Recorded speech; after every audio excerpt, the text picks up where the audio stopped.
we should focus on building digital and information highways, investing in IT parks, enhancing internet accessibility and speed, and supporting the growth of our technology-driven economy.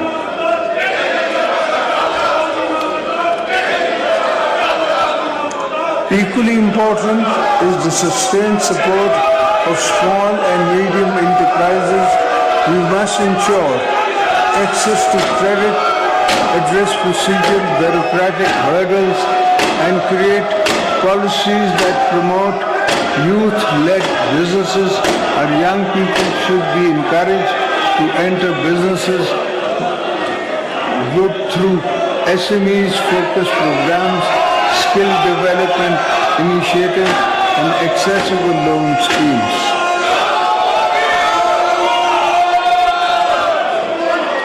In order to achieve these objectives, I would like to urge the House to play its role to increase the ease of doing business. Investors, small businesses, and international companies must find Pakistan an effective potential of investment.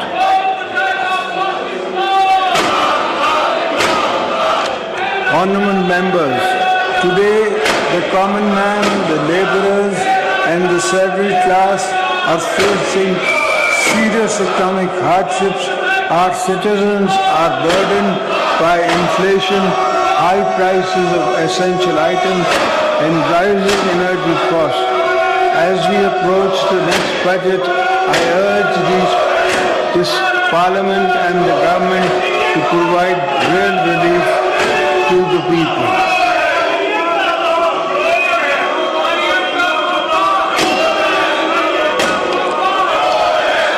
The government should take measures to forthcome budgets to increase salaries, pension, reduce income taxes on salaried class, lower energy costs, which would help reduce financial burden on them. At the same time, we should avoid downsizing jobs cuts. Instead of our focus should be on creating jobs and utilizing trained manpower productively.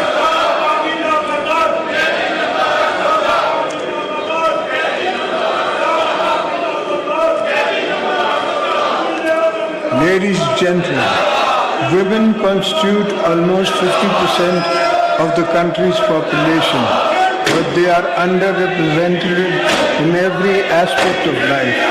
It is essential to empower them for enhancing their representation in various sectors.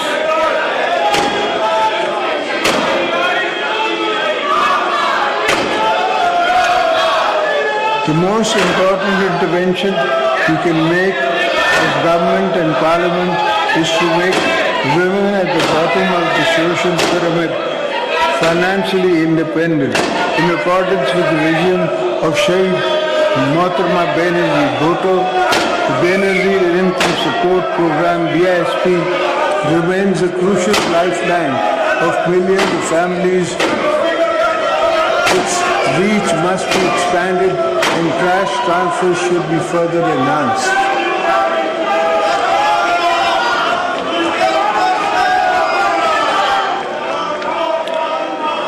Young people make up a huge proportion of our current demographics. They need hope and inspiration. We should ensure the children are not outside schools in Pakistan. Promoting higher education, enhancing research in the universities should be a fundamental priority for creating a knowledge-based economy.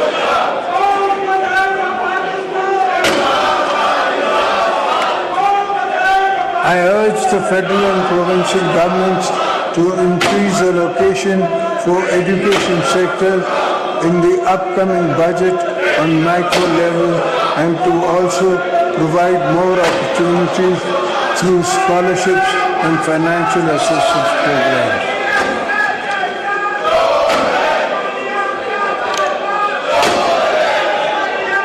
This is also the moment for us to reflect on how we can enhance access to quality health care, all our citizens, reduce worrying incidents of malnutrition and polio vaccination in many children. Emphasis should be laid on primary health care.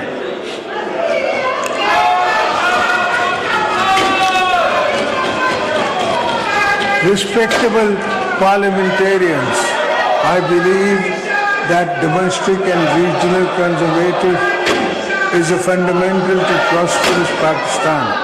We need a strong, efficient transport infrastructure, road networks and modernized railways. Gilgit-Baltistan and Balochistan require special attention in terms of connectivity and development, as these regions are Pakistan's strategic frontiers. They are vital to our national economy. This will not only lower poverty, but also stimulate the economy with the new job skills and markets.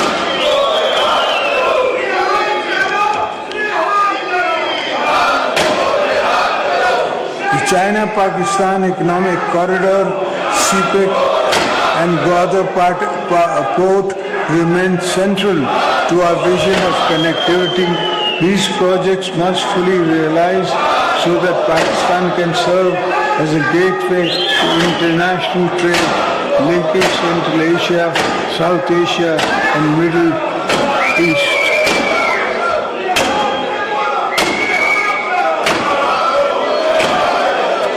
At this point, I would like to take this opportunity to urge the federal and provincial governments to strengthen agriculture sector, ensure sustainable water management, bring coordination and agencies to the urgent task of managing the growing threats of climate change.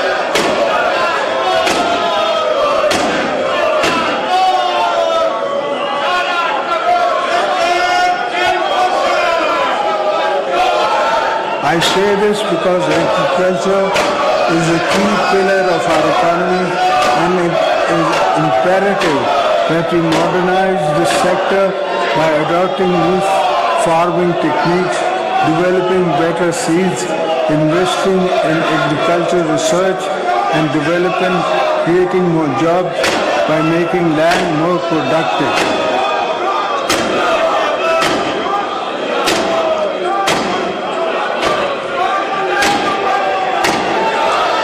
In order to improve our productivity, increase livestock yield and expand food exports, our farmers must be equipped with modern tools. We must aim for stability and self-sufficiency in food production.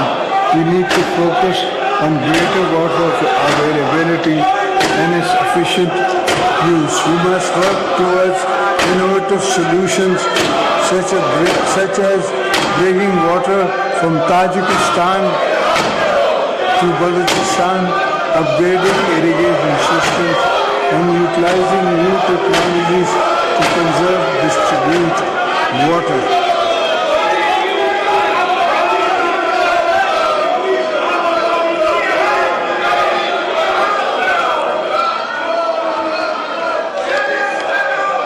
Our fisheries and livestock sectors have immense potential. Pakistan's rivers, lakes and coastal areas hold untapped opportunities for fisheries.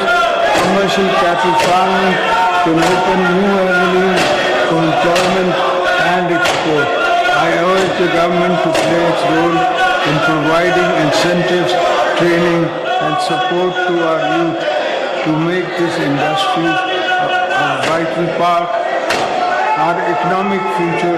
I would like to urge the government to seek greater cooperation and exchange with China in this regard.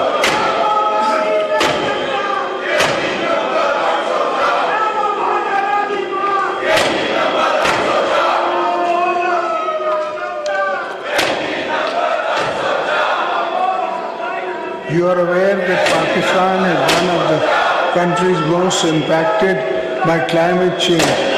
We should focus on restoring biodiversity, adaptive strategies, on the food and water security nexus, and preservation of economic system.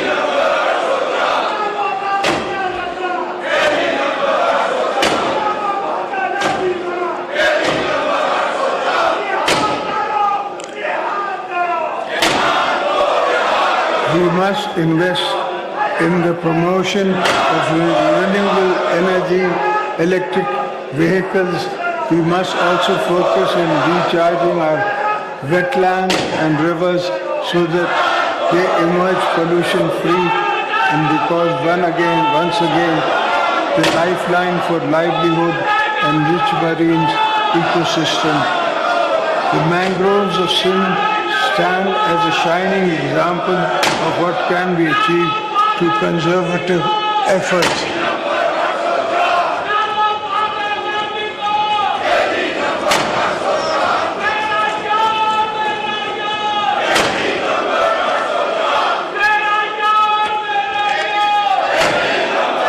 I am glad to share that in Sindh we have planted 2 billion mangroves, which have also earned Sindh government a substantial finance through carbon credits.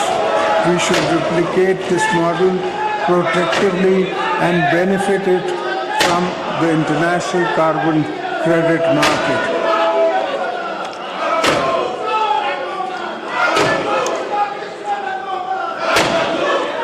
Members of the Parliament, we view the current internal and external security challenges with need to further strengthen our security capabilities and enhance capacity for our law enforcement agencies to effectively deal with menace of terrorism. Parliament needs to play a role in building a consensus to tackle extremist ideologies as well as militancy that supports such violence.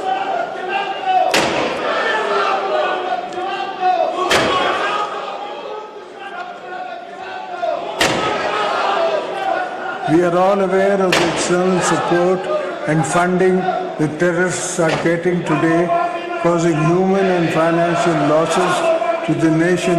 We must unite to ensure that the challenges don't gather more momentum, because already thousands of our security forces have sacrificed their lives in the fight against terrorism, and we cannot allow resurgence again.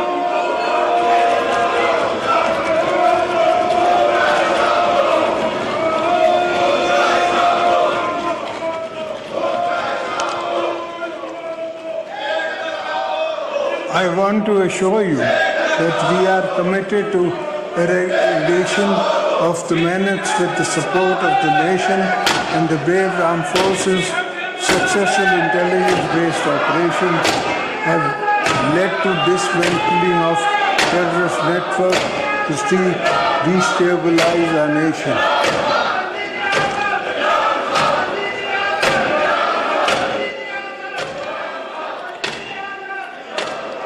The entire nation is proud of its security forces and pays rich tribute to their bravery and dedication and countless sacrifices they have made in the service to the country.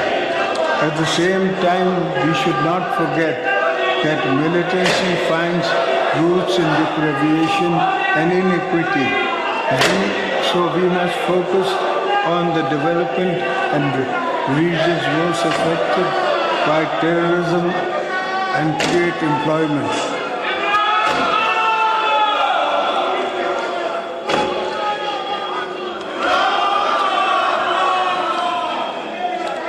Outside our borders, the world is in our different stages of transition.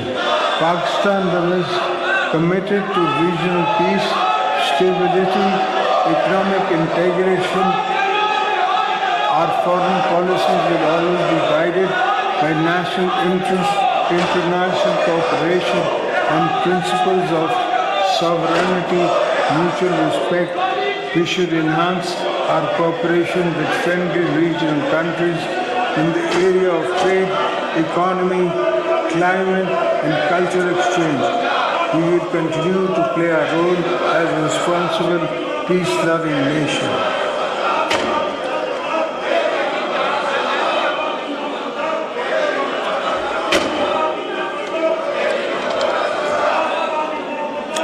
Our time-tested relationship with China remains a cornerstone to our diplomacy. We will continue to further strengthen economic and strategic ties with Beijing. We will further cement our all-weather strategic cooperation partnership with China and continue to support the One China policy. During my recent visit to China, I had a fruitful discussions with Chinese leadership while inviting them to make more investment in CPEC to improve regional and economic integration.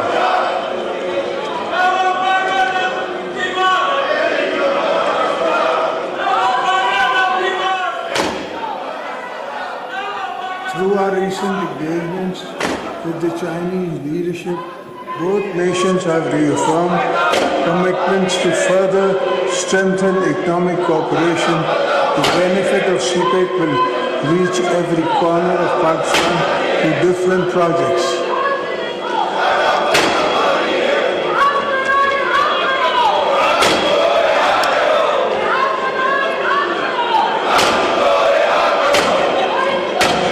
We deeply appreciate the support of our trusted friend Saudi Arabia, the United Arab Emirates, Turkey, and others who have stood by us in times of economic challenges.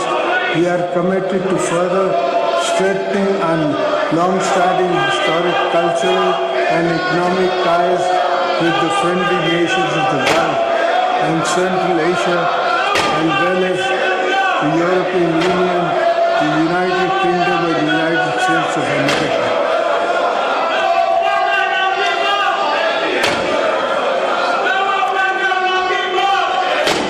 The recent successful counter-terrorism cooperation between the US and Pakistan is encouraging, and the two countries should build on this success to renew and enhance cooperation for joint goals.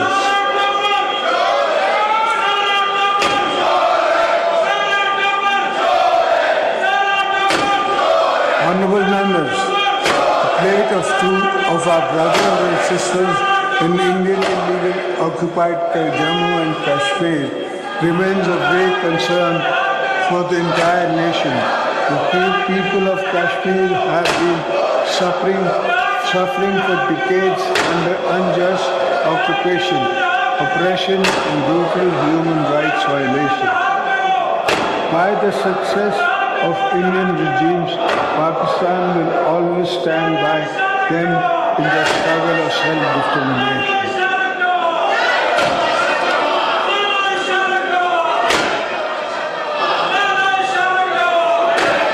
We reaffirm our unwavering moral, political, diplomatic support for the Kashmir people and call upon the international community to take decisive action against autocracies being committed by Indian occupied forces.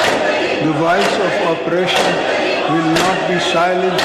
Pakistan will continue to raise this issue at every international forum.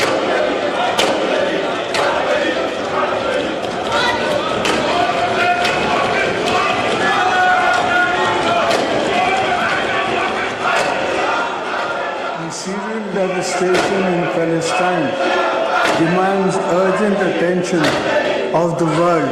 The Palestinian people continue to endure violence, displacement, ethnic cleansing, and oppression at the hands of Israel's security forces.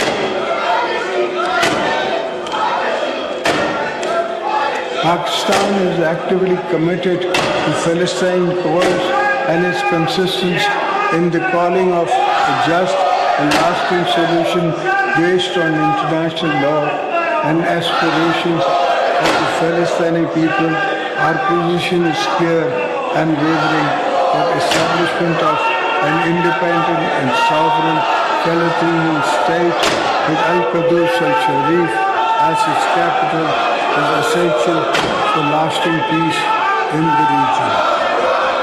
Honorable members, before I conclude, I must draw the attention of the House of a matter of concern for this federation. The President of Pakistan has been elected by all 4 provincial assemblies and National Assembly and Senate of Pakistan. In the Constitution framework, it is my duty to represent the federation.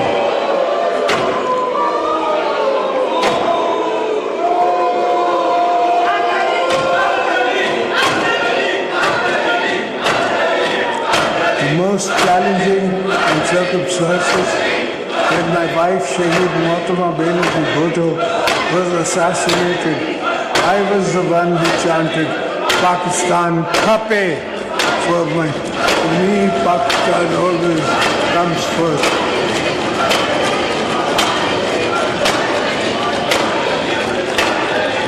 It is therefore my constitutional duty as your President, my personal obligation as a patriotic Pakistani to caution the House and the government that some of your unilateral policies are causing grave strain on the Federation.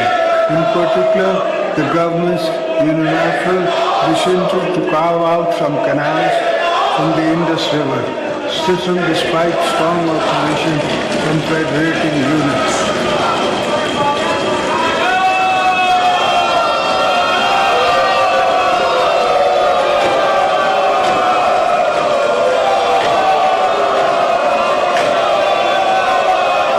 Proposal that I, as your President, cannot support. I urge this government to abandon this correct proposal and work together with the stakeholders to come up with a viable, sustainable solution based on unanimous consensus among the federating units.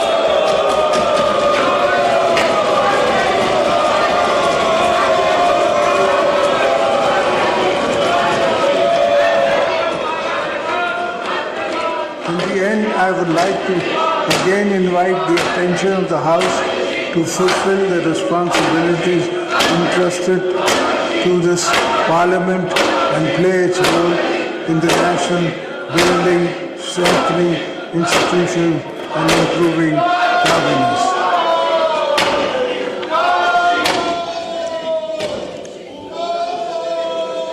Let us put national interests supreme. Set aside personal and political differences.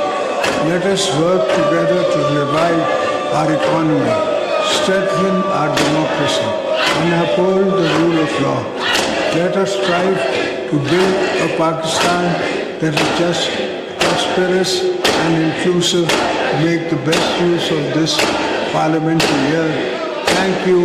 Pakistan, Zindabad.